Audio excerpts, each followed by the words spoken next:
Halo Sobat Mania, kembali lagi di BRC Official. Ada kabar menarik nih mengenai PSM Makassar akan menghadapi jadwal padat sepanjang Januari tahun 2025. Dengan 5 pertandingan penting di 2 kompetisi berbeda. Tim berjuluk Juku Eja ini dijadwalkan berlaga di ajang Liga 1 dan ASEAN Club Championship dalam 1 bulan.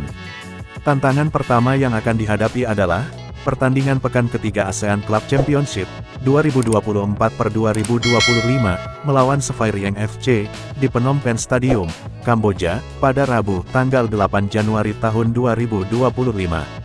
Setelah laga tersebut, PSM akan kembali ke kompetisi domestik dengan bertandang ke markas Persis Solo dalam lanjutan Liga 1 pada Senin tanggal 13 Januari tahun 2025.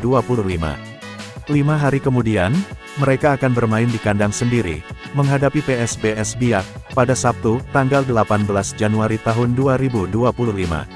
Selanjutnya, PSM akan melanjutkan perjuangan di ASEAN Club Championship, dengan menghadapi Terengganu FC, di Malaysia pada Rabu, tanggal 22 Januari tahun 2025. Terakhir, mereka akan menutup Januari dengan laga tandang, melawan Dewa United pada Senin tanggal 27 Januari tahun 2025.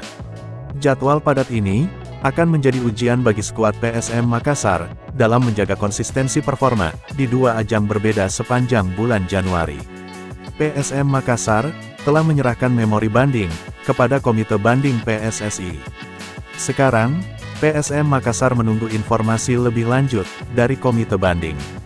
PSM Makassar mengajukan banding atas keputusan Komisi Disiplin, Komdis PSSI, menghukum Juku Eja kalah 3-0 dari Barito Putra, pengurangan 3 poin, forfeit dan denda Rp90 juta.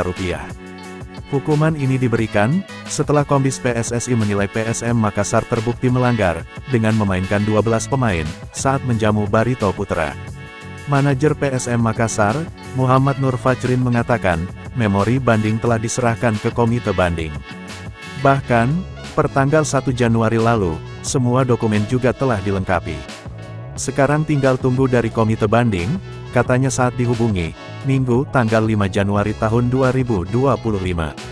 Pria akrab disapa Fajrin ini menuturkan, pihaknya belum mengetahui teknis pelaksanaan pemeriksaan Komite Banding.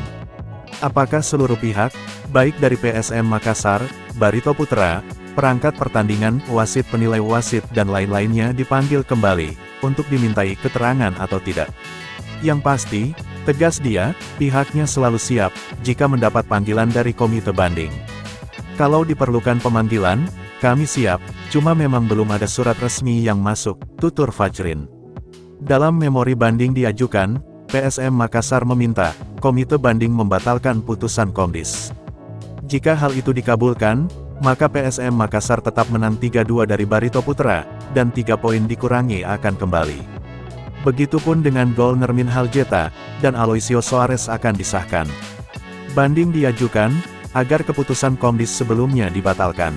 Kalau dibatalkan, maka keadaannya kembali seperti sebelum sanksi Komdis tersebut dijatuhkan, pungkas Fajrin. Nah itu dia sobat untuk update kabar hari ini. Bagaimana pendapat kalian sobat? Tulis pendapat kalian ya sobat, dan jangan lupa like, komen dan subscribe.